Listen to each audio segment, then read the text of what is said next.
vast solid mineral wealth, hampered by low investment, illegal operations, and decades of neglect.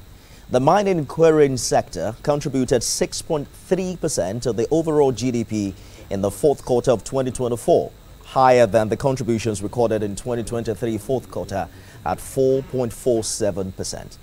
And last year, government, through the Ministry of Solid Minerals Development, enforced a series of policies to improve revenue from the sector.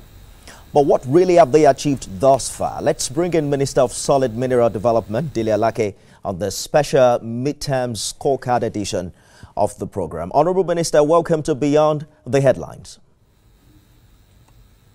Thank you for having me.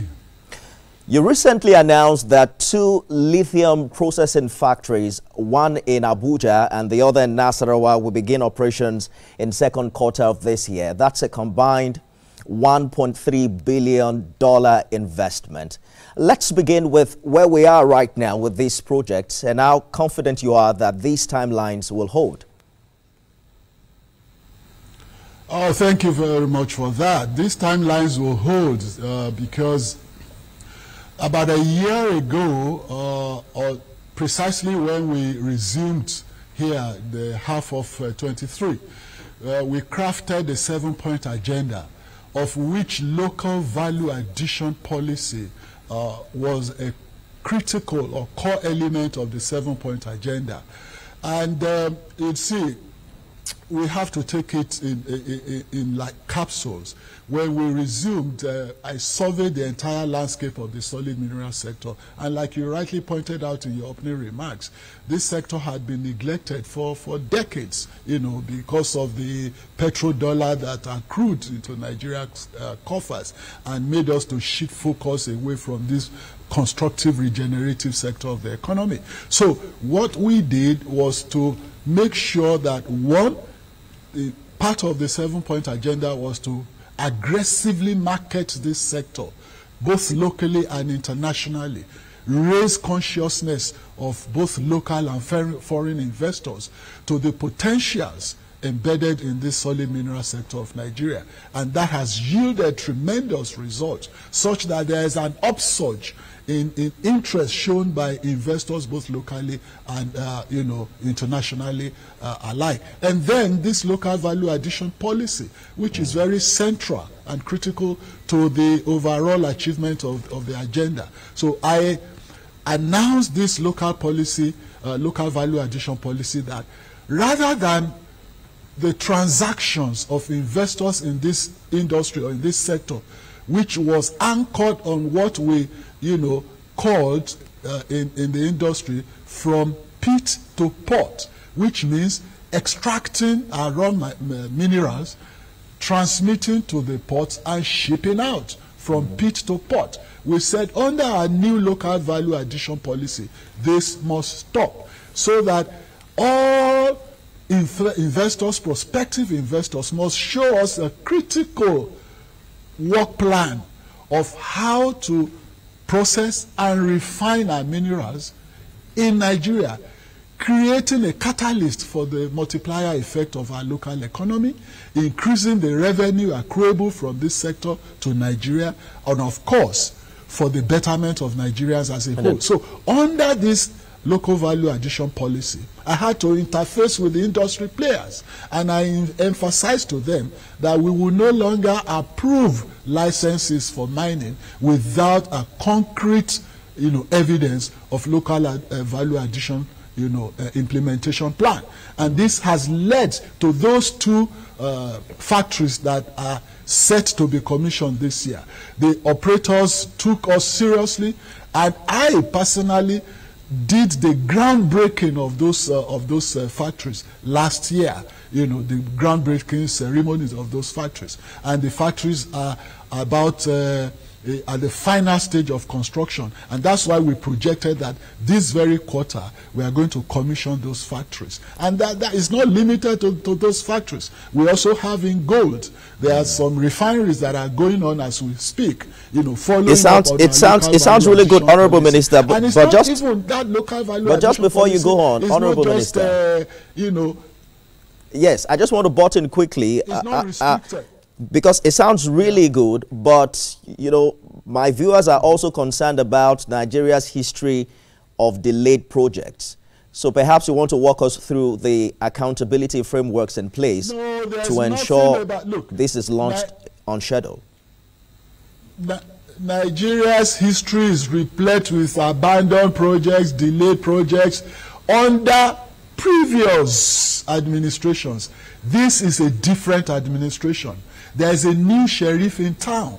Things are not done the usual ways anymore. I mean, look, we are not doing things the old ways, because if you keep on doing things the old ways, nothing is going to change. So there is a total paradigm shift in the way we implement our own policies. All right. And one, there is time frame, because once I do a groundbreaking ceremony, I give the operator a time frame within which these factories must come on stream. And these people are keeping to the time. I'm a journalist, and you understand the dynamics of journalism. We operate on deadlines. So, and that is that kind of attitude and culture that I've brought into the solid mineral sector. We operate on deadlines here. So we give time frames for every policy that we enunciate, that we conceptualize, and that we are executing. So there is no fear at all about delayed projects or anything of the sort. And I was going on with this local value addition policy, complementary. Absolutely. It's so complementary, not just to our own local environment. I have said this at various fora. A year ago, at the Future Minerals Conference in Riyadh, I presented Nigeria's position on local value addition. And all the African ministers of minerals there got excited about this policy, immediately gathered together and formed the African Mineral Strategy Group. And I was elected the chairman, and I'm the current chairman of the African Mineral Strategy Group, which means our local value addition policy is resonating all over Africa. It's now a continental policy, and so many countries have signed on that the last count, about 18 African countries have signed on this policy and are members, you know, bona fide members of the African Mineral Strategy Group, and the list is still increasing. And even 2 weeks ago in Paris, I also emphasized this local value addition policy when I made presentation to the Europeans, Americans, investors and all that, that we no longer want an unequal exchange of economic transaction between Africa and the rest of the world. And we're going to touch on that quickly, for everybody. Mr. Alake. So they must come back. Absolutely. Yes, I implement our local value addition. I hear you policy. clearly. We're going to touch more on local value addition and whether or not we're also getting as much value in the many agreements we have reported you talk about in time past. But let us touch on illegal mining quickly. You have been advocating that illegal miners legalize their operations. You've said over 250 mining cooperatives have been formed in a year, with 50 joining monthly. Precisely, how is this transition monitored? What is the success rate? And how many of these cooperatives are now actively mining legally and paying royalties? Exactly the statistics that you just reeled out is the situation on ground. When we came in, that cooperative policy is just one aspect of our two-pronged approach to solving the issue, the protracted problem of illegal mining in Nigeria. The first part of the policy is the coercive method, you know, or the the coercive or kinetic method, which involves the security agencies, which culminated in our establishment of the mining marshals. And within 1 year of establishing that special security architecture devoted to mining, to combating illegal mining operation in Nigeria, over 300 illegal operators have been arrested, apprehended by these mining marshals. And as we speak, over 150 are undergoing prosecution. And we have secured several convictions including both local and foreign nationals, convicted, on this has never happened before the advent of this administration. And in fact, only last week, the AFCC secured conviction of 4 foreign nationals for engaging in illegal mining operation. So that's the first part of that strategy. And that first part is important. Just before you go to the second part, Mr. Alake, let me follow up on what you have said, because I'll tell you one thing your critics are saying. They are saying that this approach doesn't deter high-scale illegal mining cartels. Are you saying that this prosecution indeed is dismantling the economic and criminal networks behind large-scale illegal extraction in Nigeria? Look, don't forget that in any society you have illegal people, illegal operations in virtually all sectors. It's not peculiar to Nigeria. So we don't need to glare about it. We need to tackle it. We need to see it as a challenge and tackle it. And that's what we're doing. It happens everywhere. In fact, all over Africa, wherever there is mining, you discover insecurity associated with mining, illegal operations associated with mining. So it's not a peculiar problem to Nigeria. Our own difference in this government is that we are taking a totally different approach to solving it, a pragmatic approach to solving it. That's why we crafted the 2-pronged policies of persuasive and coercive. I have spoken about the coercive, which is the security, employing security, architecture, and all of that, which has been yielding salutary results, which I read out about all these arrests, apprehension, prosecution, and all that are by the security outfit. That's the coercive part of the policy. Now, the persuasive or the non-kinetic part of that policy is the encouragement of these people to go into, to form cooperatives. This actually involves the artisanal and the illegal operators. Now, because when you are being creative with policy formulation and implementation, then you discover that it is not just restricted to coercive methods alone. You also have to employ the persuasive. So our persuasive method is to encourage these people to form cooperatives. Right. And within a year of announcing this policy, over 250 cooperative societies have been formed in this sector. And through that, over 70,000 jobs have been created. Now, the beauty of this is these so-called hitherto illegal operators, now forming themselves into cooperatives, become formalized, they become structured, they become identifiable, and when they are formalized, they can now become eligible to source funding from financial institutions to expand their businesses. And while they are structured, formalized, identifiable, government can then begin to derive royalties from them, which hitherto was not possible. And this has, again, like I said, been yielding positive results. Over 70,000 jobs have thus been created. Honorable Minister, you have highlighted quite well the economics of things, but there is the environmental side of mining. And I'm looking at the figures here. You shared that 955 applications were processed, 867 licenses approved in first quarter this year, including 512 for exploration. There's a widespread concern for environmental degradation and, the inadequate benefits or perhaps the implication it has for the local communities.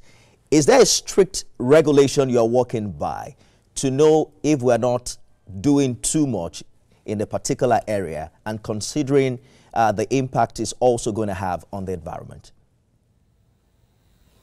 Now, this formed it actually was number 3 on our 7-point agenda, which I told you we crafted on assumption of office, because having surveyed the landscape of the solid mineral sector on resorption here, we found that environmental degradation, formed a critical element of the lapses that we found on ground. And the first thing we did was to review the community development agreement, which was on ground. Now, hitherto, you had to obtain licenses were approved without the presentation of letters of consent as a precondition for approving licenses. And this led to all kinds of disputes and litigations, inhibiting progress, and business operations in the environment, which also led to environmental degradation and community neglect, because where 2, 3, 4, 5 operators or companies are engaged in dispute with local communities over letters of consent, they won't have business engagements. And if they don't have business engagements, there will be no profit made.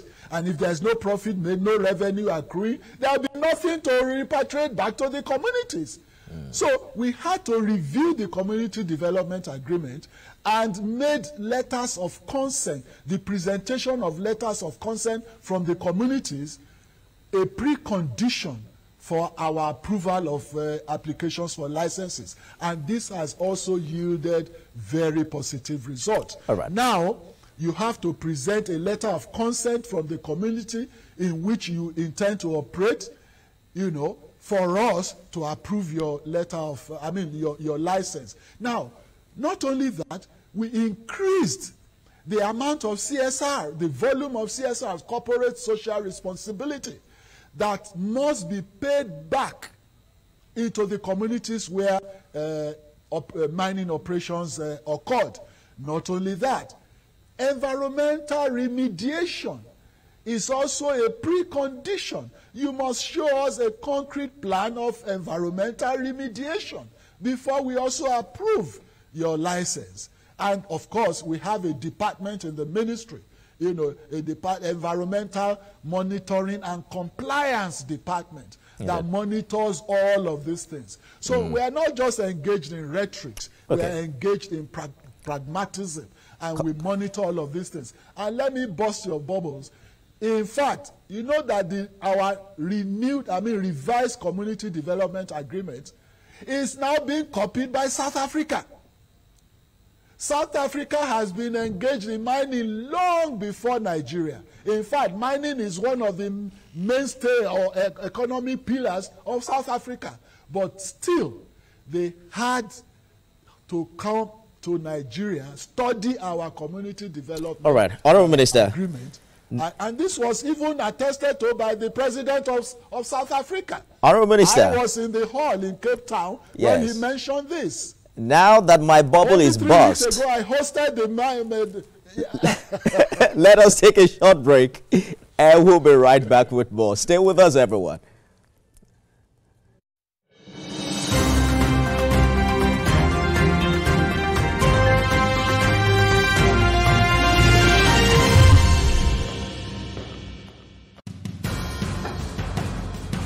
Information is power, information is security, information is knowledge. Unlabeled and To stop you midway so I can get you to answer as many questions because we have a limited time. But thank you so much for staying the course on the program. You've described the Nigerian mining company as a special purpose vehicle for Nigeria to finally have a stake in its own mineral wealth. I think you talked about 25% to government, another 25% to Nigerians, and 50% to private investors. But talk to us about how this model is different from the other failed government ventures of the past. What safeguards really are in place to ensure elements like transparency, competitiveness, and professional management? That's exactly why we patterned it after the NLNG, system, and not after the old NNPC structure.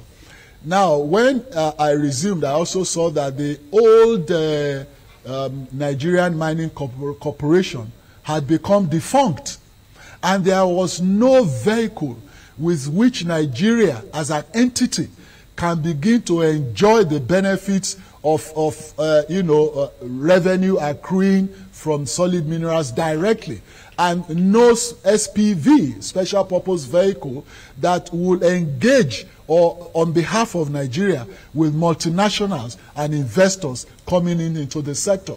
So we designed this new company, Nigerian Solid Minerals Company, which the president graciously approved for us, and has even approved the CEO, the appointment of the CEO, a man we had hunted from Australia, finance mining sector. And he is a Nigerian, and he has resumed and is working with the Ministry of Finance Incorporated, that is Murphy, to bring this company on stream. And they are working assiduously as we speak. Only this morning I had almost a 2-hour meeting with the CEO of that company and the Murphy officials on moving this company forward. Now, the company will be structured, or is structured, along equity participation of 25% to federal government, 25% to the generality of Nigerians. Any individual, any bona fide Nigerian will be qualified to take shares, but limited to totality of 25%, and then 50% to the private sector. Now, the essence of this, the philosophy behind this, is to ensure that this new company is wholly, substantially private sector driven, to satisfy those attributes you mentioned of transparency, integrity, credibility, right? And competitiveness. And of course, we want this to be a legacy of not just this ministry or this minister, but of this administration. Right. So that when it is substantially private sector driven, it can endure beyond the tenure of this government. It becomes an enduring legacy for generations yet unborn. And, of course, it will reduce that structure, equity structure, would significantly reduce government interference.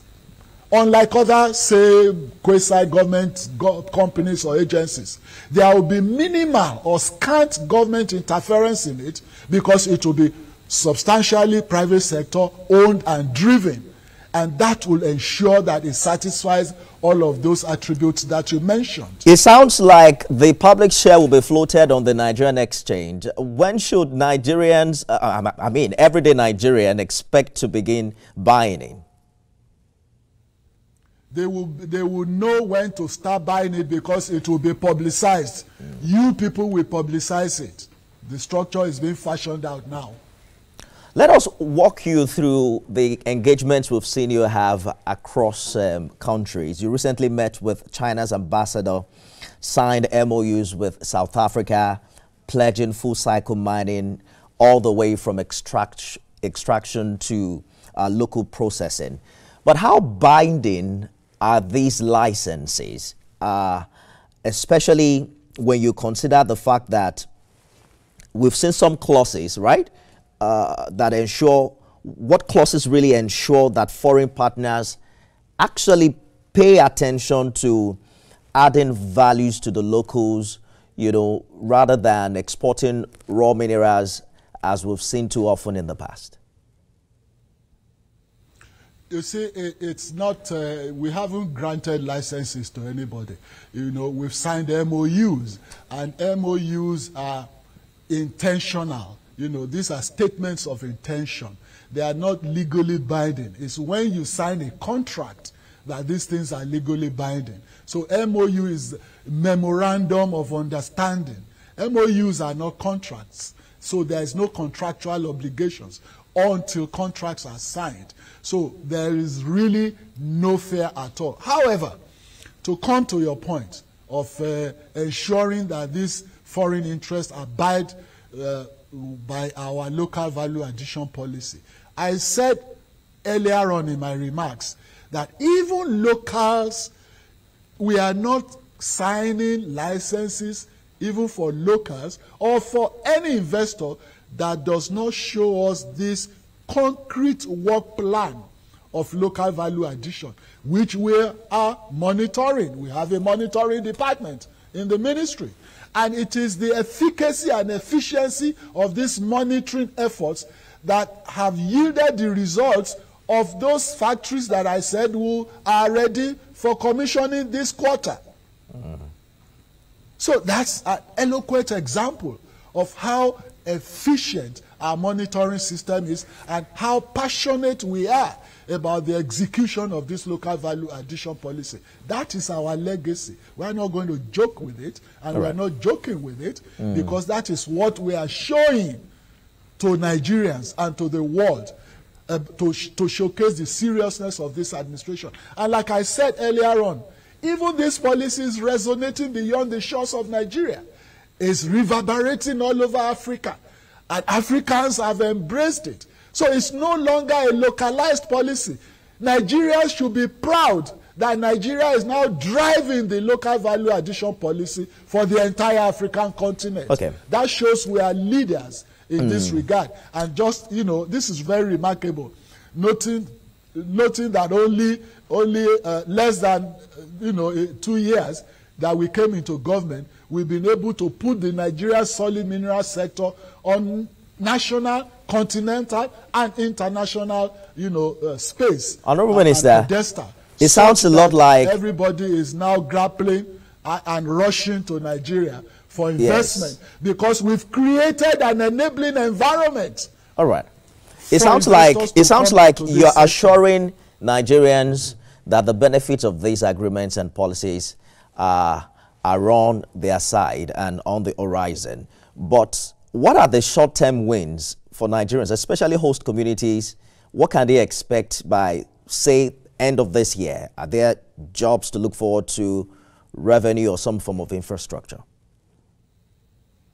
I just told you that even through the formalization of,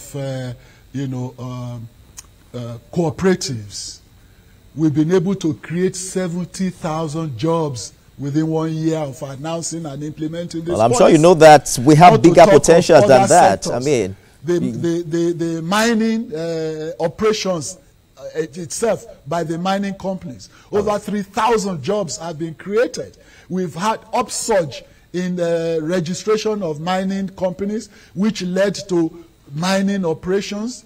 And don't forget that there is multiplier effect for each company that engages in mining. Not only employing the locals, the community people in which they operate, in artisan, labor, all kinds of, even the producers of food, or hawkers of water, of food. These are catalysts to the local economy, to the local community. Not to talk about the establishment of amenities for these local communities, like hospitals, like schools, like recreation grounds, and such other corporate social responsibility efforts that are going on as we speak. For every company with license and is engaged in mining operations, there is bound to be community benefit. Right. And we have a whole department for this in the ministry that monitors this very assiduously, very seriously. And so even the communities, the traditional rulers, have been coming in droves into this office to thank us for this renewed community development agreement that we are implementing, that is benefiting them in the local communities. The expectation, our youths are being, employed. The expectation, Minister, is high. I think you once said Nigeria had been a consumer economy for too long, even importing toothpaste. So with everything you've outlined today, from cooperatives to corporations, policies to partnerships, Nigerians are hoping that we are really on the path to becoming a mining industrial nation, take up more percentage of our GDP, and we're not just laying another set of hopeful foundations, especially now that we're counting down to midterm for this administration. But before we go, because we're running out of time, and I know that Mr. Alake can speak for 2 hours, so I want to get in more. In 2023, you served as the Director of Strategic Communications for the Tinubu presidential campaign. And we saw you on TV selling a vision of renewed hope and economic turnaround. We're counting down to 2 years now. As we approach the midterm mark, many Nigerians are still grappling with rising costs of living and insecurity. Do you believe this administration has really lived up to the expectations you helped shape? And what would you say to Nigerians who feel disappointed today? My dear brother, Nigerians have never, and I say this with all emphasis at my disposal, and I stand to be controverted by anybody, and I'm ready and willing to present myself for a public debate with anybody. Nigerians have never had an administration like this, headed by a president, a man who has vision, who has knowledge, who has courage. These three critical attributes of leadership, we have never seen it combined in any previous leader of Nigeria, except Bola Ahmed Tinubu. Now, if I tell you there is no making of an omelette without breaking the eggs. Today, from economic dimension to political dimension to social angle, this government has touched every area. Infrastructurally, there is no government in the history of Nigeria that has embarked on very bold infrastructural development, cutting across all strata of society. Take the game-changing Lagos-Calabar Coastal Highway. This was something dreamt of over 40 years ago. No administration had the courage, the boldness, the audacity to implement it. Whereas we've had administrations that govern this country swimming in money, but lacking in knowledge and vision. Bola Ahmed Tinubu has done it. Don't forget that the issue of fuel subsidy that has been creating ripples. This was a bottomless pit for Nigeria. If you want to restructure an economy like Nigeria that had been in the economic doldrums and in the abyss for decades, you have to stop digging. And when you are in the hole, you stop digging. And the only way to stop digging is to seal the leakages, to plug the loopholes. Now, the oil fuel subsidy was a huge loophole that the president had to plug immediately on assumption of office. What has this translated to? It has translated into a humongous amount of revenue accruing to the entire structure of government all over the nation, federal, state, local government. The state government, the subnationals, have never had this type of revenue accrued to them in the history of Nigeria. I mean, let's face facts. Let us move away from emotions and sentiments and face realities. The subnationals, and these are attested to by governors, they've never had this amount of money. So what should the citizenry do? Ask your leaders at the subnational levels. What have they done with your revenue? All right.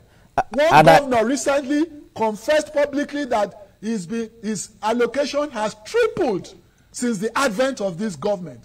So what has happened to this allocation? This revenue, increase in revenue, is supposed to percolate down the line.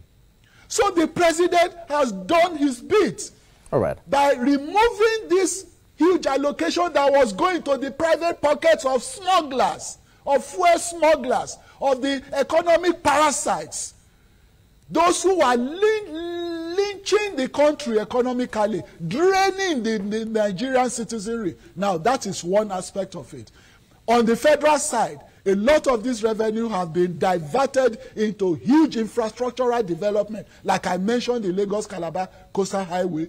As we speak, the Sokoto-Badagry Highway is ongoing.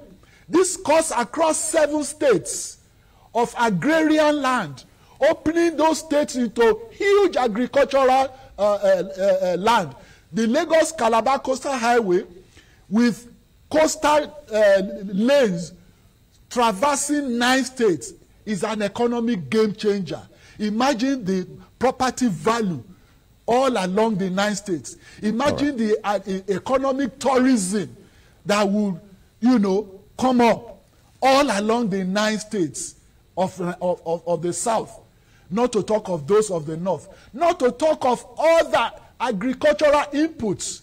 Not to talk of all the technological innovations and developments in the communication sector, in the ICT sector, the financial wizardry of this Mr. President. Mr. Alake. Coming to those who you say are disappointed. Just a second. Those you say who are disappointed. Nobody, there is no society in the world that satisfies 100% of its citizenry. It's not possible. It's impracticable. And it behoves on you, the purveyors of information, to enlighten the citizenry.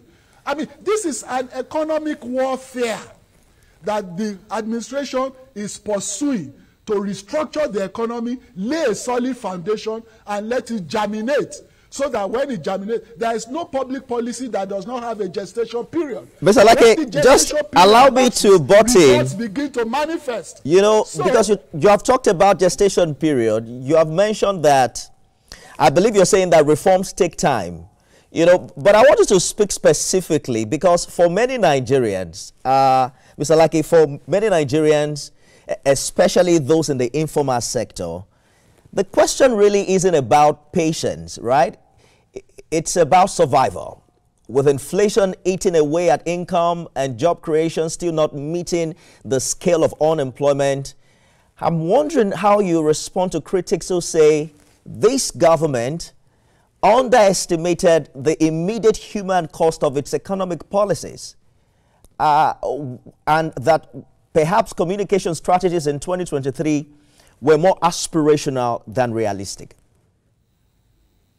No, you see, there is no underestimation of the implications of the economic policy. There is nowhere in the world that economic policies don't have implications. And I did say in my opening remark on this question that you can never make an omelette without breaking the eggs. So there's no implication of, do you want to reduce the implication of breaking the eggs? There's no way.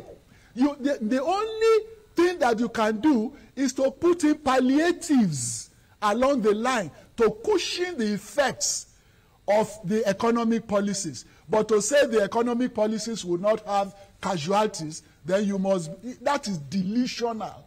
That is not realistic. That's not pragmatic. We must be pragmatic in our approach to issues. Now, there is nowhere in the world today, my dear brother, there is no country in the world today that is swimming in economic, what do I call it? Economic El Dorado. Is it the United States of America? Is it Britain? Is it Germany? Mention those so-called developed societies of the world that is not going through the economic throes or paroxysms of restructuring today. If you go to London today, the cost of an egg, a crate of egg, when you convert it to naira, you will run away. In fact, you will thank your stars that you are in Nigeria. Not to talk of fuel, not to talk of tomatoes. Go to Tesco in London. Go and price one tomato. Convert the price to naira. You will thank your stars that you are in Nigeria at this very moment. Now, coming to the brass tacks. If we are serious about restructuring this economy, we must have the resilience, the patience, the consistency to go through the throes. And when we go through the throes, definitely the results will become very salutary. It will become very complimentary. It's like Nigerians want to start climbing a tree from the leaves. It's not possible. It's not practicable. We should be able to face the facts and tell our people the truth and not help to propagate delusions and illusions. It is not practicable. We must start to climb a tree from the stem and then climb up. Now, for a country that had never been really restructured economically, for a bold leader to come and restructure it means that we must go through certain pains. All right. There's a saying, no pain, no gain. All right. We are going through the pains temporarily. Temporarily, the gains are beginning to show. Number one, I told you that there is an increase, humongous increase in revenue accruing to the subnationals. That's a gain. Absolutely, it is. But I'm just hoping that... What are they doing with these gains? I'm sure that the Tinubu administration... Where the citizenry must direct their Honorable focus. Minister, I'm sure that the Tinubu administration would hope that your position resonates with majority of Nigerians, because the conversation on the street would be, for instance, it's a gestation period. We have broken the egg to make an omelette. But they are saying they haven't seen the body language on the part of leadership. You are not cutting cost. There are certain things that have been on media for the past 2 years that did not resonate with many Nigerians who suffer the shoe where it pinches most. You don't agree with them that they probably need some leadership in that regard so that they can tell that we're all in this together?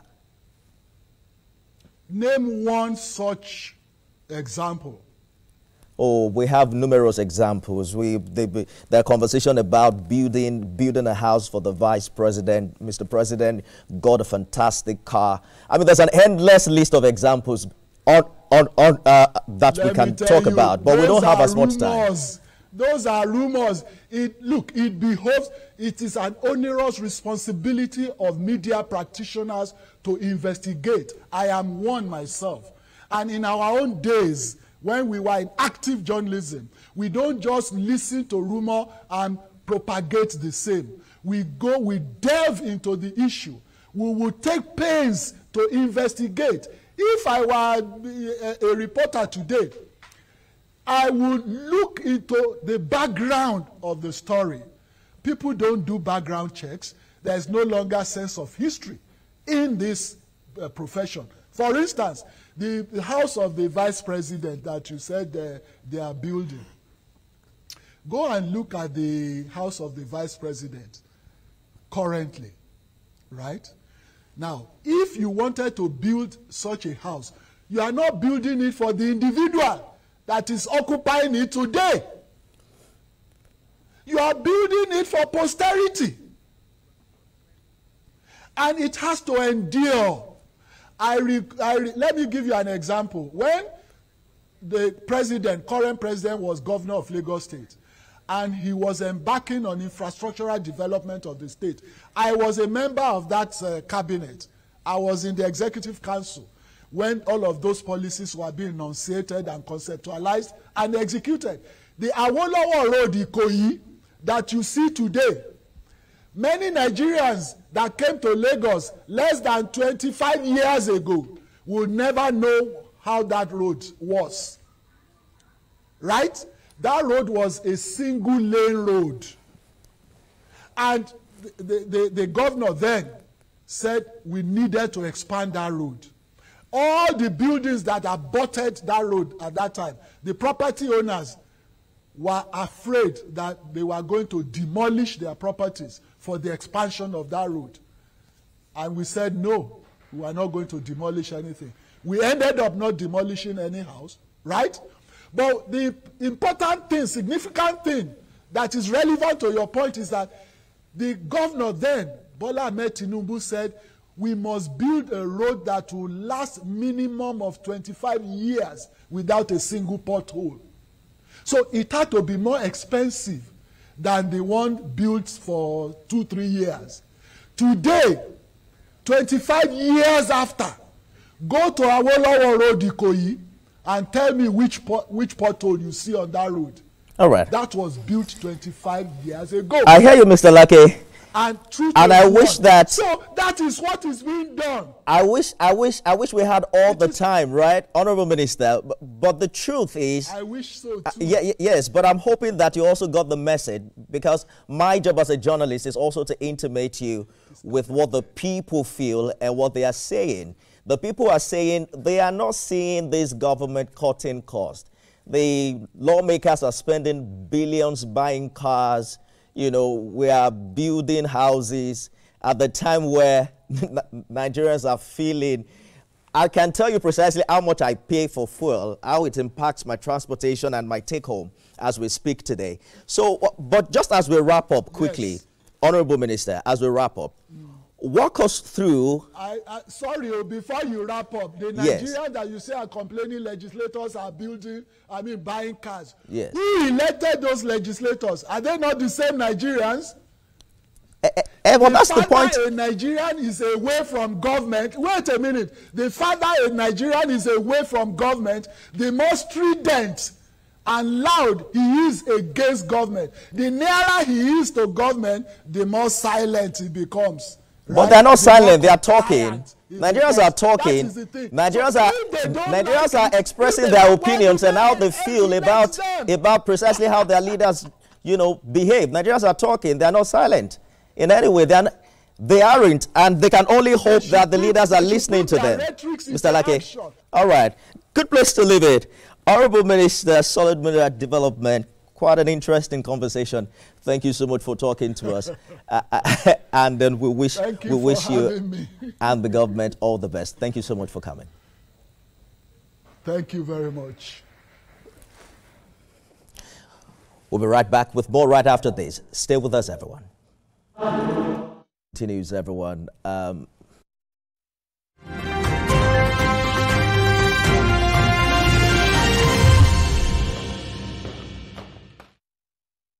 The following is a paid presentation by ShopX TV. Tired of spending endless hours in the kitchen? Struggling with bulky appliances? Cooking should be a delight, not a chore. Tired of messy cleanups from kitchen tools that never... But for millions of Nigerians, the stakes are not theoretical. They are daily and deeply personal. As this administration nears its halfway point, the hope is that these policies will continue to make impact and that the minerals beneath our feet begin to lift the lives above them. We'll be watching, and so will the people.